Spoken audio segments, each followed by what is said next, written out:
Hello mga kababata! Today, mag-unbox tayo. Mag-unbox na naman tayo ng isang special na naman. Alam niyo naman din sa Jerry Unboxing, lagi special ang ina-unbox. Pero today guys, ang gusto ko sana ipakita sa inyo at i-unbox natin ay isang special.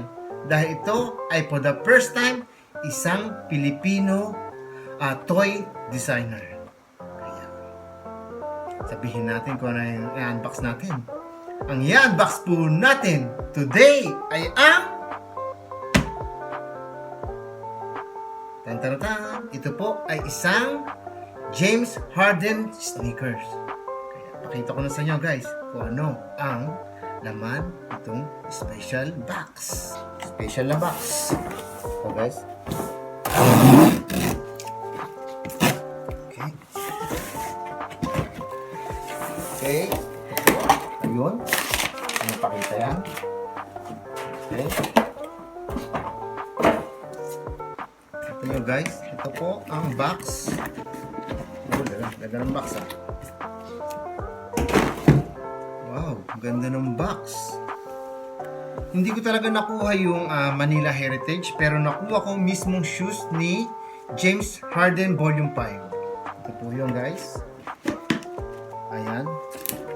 Harden Volume 5. Ayan, guys, nakita nyo guys, box pa lang ganda. Pero hindi ko nakuha yung mismong Manila Heritage dahil nahirapan ako dito sa Europe makita. Pero at least nakakuha mismo ko ng shoes sa Adidas application.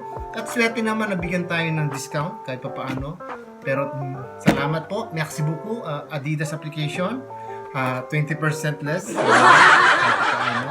Pero sana guys, nanawagan ako sa Adidas Philippines, sana magkaroon kami ng chance o kung sino man ang nakakaalam na yung mga part ng Europe na makakabili mismo ng Manila Heritage, i-comment nyo lang below guys para magkaroon ng chance ang mga Pinoy unboxing na kagaya ko. Kaya pakita ko na sa inyo guys kung anong laman ng Harden Volume 5.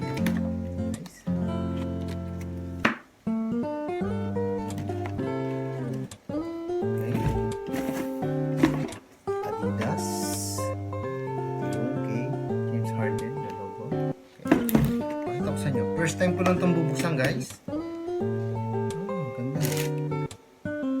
Okay, isang ganito. Wow! Wow, ganda. Okay. Ang ganda guys. Diba? James Harden. Ito sapat si James Harden. At mamaya explain ko sa inyo guys kung ano. At syempre sa i-explain ko sa inyo guys. Ito po ay design ng ating isang Filipino toy creator na si Quiccs. Kung sino yung mga di nakakalam sa Quiccs guys, search nyo lang sa Google. At siya ang first na Filipino na nag-design ng sapatos ni James Harden by Adidas. Ganda guys ha. Wow. Ito ang dalawa guys. Ang ganda. Diba? Okay. Ito ang Manila Heritage na tinatawag nila. Pero hindi ko nakuha mismo yung Manila Heritage dahil may kasamang t-shirt yun. Mas maganda sana. Kaya nanawagan ako sa Manila Adidas Philippine. Okay.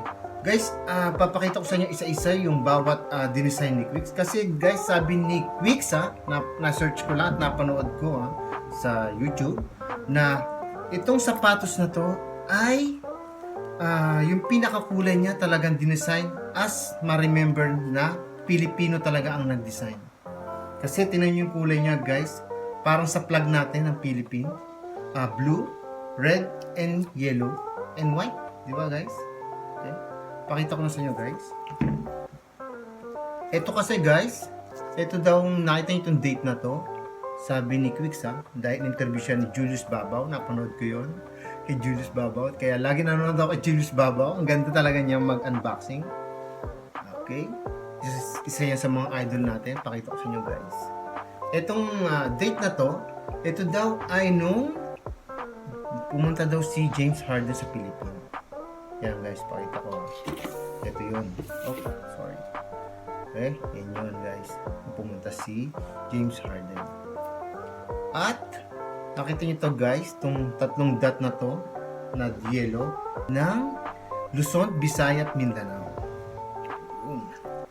At syempre, dito, yung name ng nag-design na si Quicks.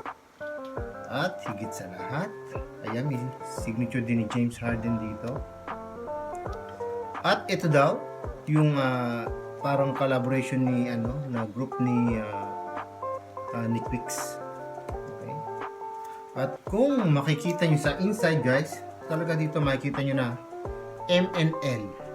MNL parang ibig sabihin ay Manila guys. Okay? At kung makikita nyo naman tong number na to, ito guys, 63, yan ang area code ng Philippine. Kaya dinesign talaga siya, lalo na yung colorways niya, dinesign siya parang ang flag ng Philippine, diba? Ang ating Philippine flag. Kaya dito may design din siyang parang ngipin nga lang, sabi ni Jules Baba, parang ngipin, pero parang yung protection sa back ng paano din, para mas malambot. Diba? At higit sa lahat, yung ilalim. Diba?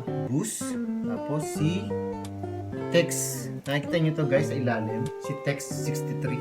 Ayan guys. Diba? Ganda rin ang ilalim. Kaya talagang maganda pagkaka-design. Kaya isa sa collection ko dahil isang Filipino ang nag-design.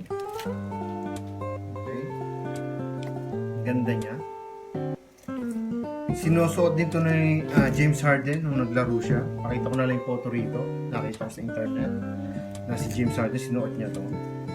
Isang Pilipino, talagang proud being Filipino, na isang Pilipino na nag-design ng isang international brand na Adidas sneaker guys. Guys. Okay? Thank you for watching guys. Please don't forget to like, share, and subscribe my channel. And shoutout na si Crismel TV at si Ate Net. Siyempre, shoutout din Ate Net, Net TV guys. Salamat po sa pagtitiwala sa inyo, sa aking dalawang member na si Crismel TV at Net TV Cafe. Yan. Salamat po sa pagtitiwala. Kaya sa susunod na unboxing guys,